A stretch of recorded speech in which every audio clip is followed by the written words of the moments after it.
Overthinking. It starts quietly, like a faint whisper in the background of our mind. A thought here, a question there, a sudden replay of a conversation, an imagined future scenario that spirals out of control. Before we even notice, our mind becomes a crowded room of doubts, regrets, worries, and endless noise. The peace we once felt seems to slip away, unnoticed, lost in the whirlwind of mental chatter. If you've ever lain awake at night with your mind racing, or felt paralyzed by indecision because your thoughts won't settle, then you understand the weight of overthinking. It's exhausting, but it's not a life sentence. You are not broken, and there's a way out.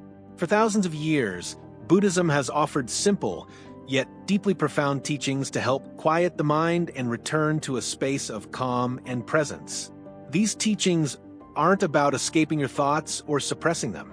They're about transforming your relationship with them, about learning to see thoughts clearly, let go when needed, and anchor yourself in the beauty of the present moment.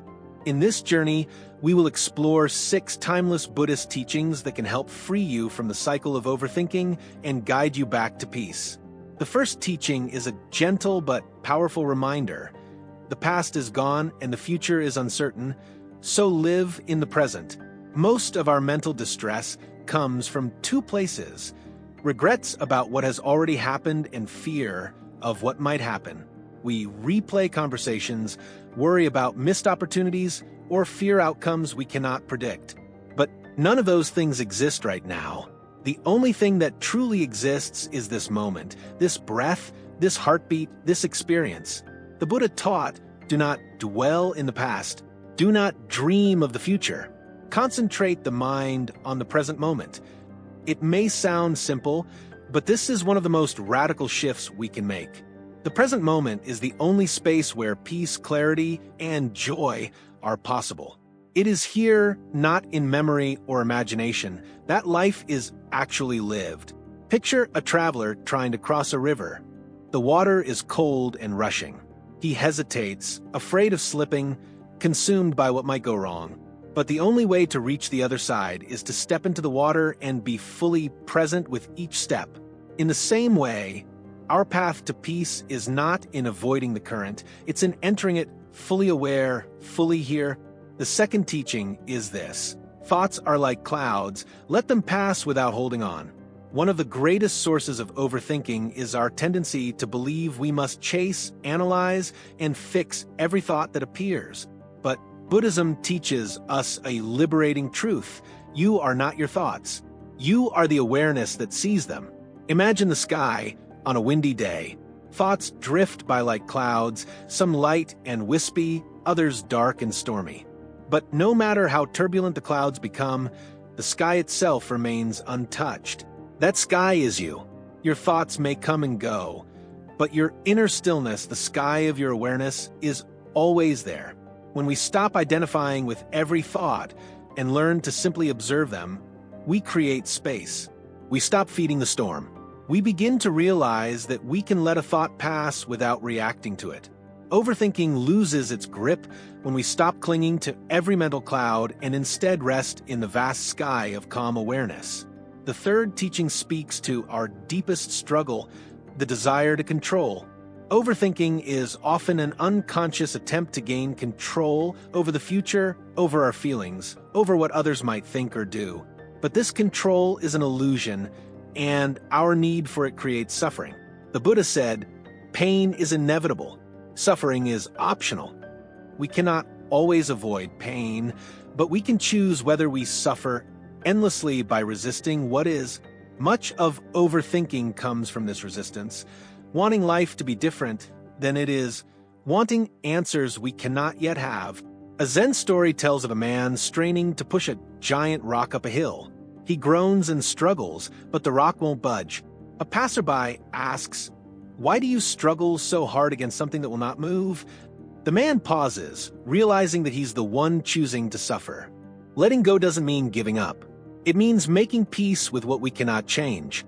When you feel caught in the loop of overthinking, ask yourself gently, is this thought helping me? Can I control this? If the answer is no, then breathe and let it go. In surrender, we find freedom. The fourth teaching is the foundation of all Buddhist practice, mindfulness. In a world filled with distractions and noise, mindfulness is our anchor. It brings us back to what is real, what is present. The breath, in particular, is a sacred tool. It's always with us, always available. When the mind begins to spiral, returning to the breath can be like coming home. One deep inhale, one slow exhale, and suddenly you are no longer lost in thought, but rooted in the present. The Buddha said, "When a mind is calm, the breath is calm. And when the breath is calm, the storm within begins to quiet." You don't need to meditate for hours. Just take a few conscious breaths throughout the day. Notice the way the air enters and leaves your body. With each breath, you are training your mind to rest. You are practicing the art of being. The fifth teaching is one our modern world desperately needs to remember. Simplicity is the path to peace. We live in a culture that glorifies more work, more things, more goals. But this constant striving fills our minds with clutter. It's no wonder we feel overwhelmed. In contrast, Buddhism teaches that peace lies in simplicity. There is no path to happiness, the Buddha said. Happiness is the path. This means that peace is not a destination we reach someday when everything is perfect. It's something we create now, in the way we live, in the way we think. Begin to simplify not just your surroundings, but your inner life. Let go of mental noise. Stop measuring your worth by achievements. Prioritize stillness, presence, and genuine connection. When we stop overcomplicating life, we make space for what truly matters, and in that space, peace quietly returns. The final teaching is perhaps the most comforting: trust in impermanence. One of the core truths of Buddhism is that everything changes. Nothing is permanent, not joy, not pain, not even our thoughts. Whatever you're feeling now, however heavy or overwhelming, it will pass. The Buddha taught, all conditioned things are impermanent. Strive on with diligence. When we forget this, we panic. We think our anxiety will never end. We believe we are stuck in this mental fog forever. But we are not.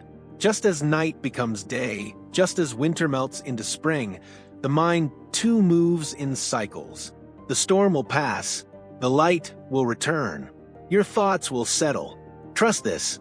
Let the waves rise and fall without resistance. Let time and awareness do their quiet healing work. In the end, overthinking isn't something to fight. It's something to understand. When you notice yourself spiraling into mental noise, come back to these teachings. Come back to your breath. Come back to now. These 6 Buddhist insights are not quick fixes. They are lifelong practices. They are gentle invitations to live differently, to be present, to let go, to breathe, to trust, and most of all, to return again and again to the quiet place within you that has always been at peace. If this message resonated with you, consider sharing it with someone who might be struggling silently.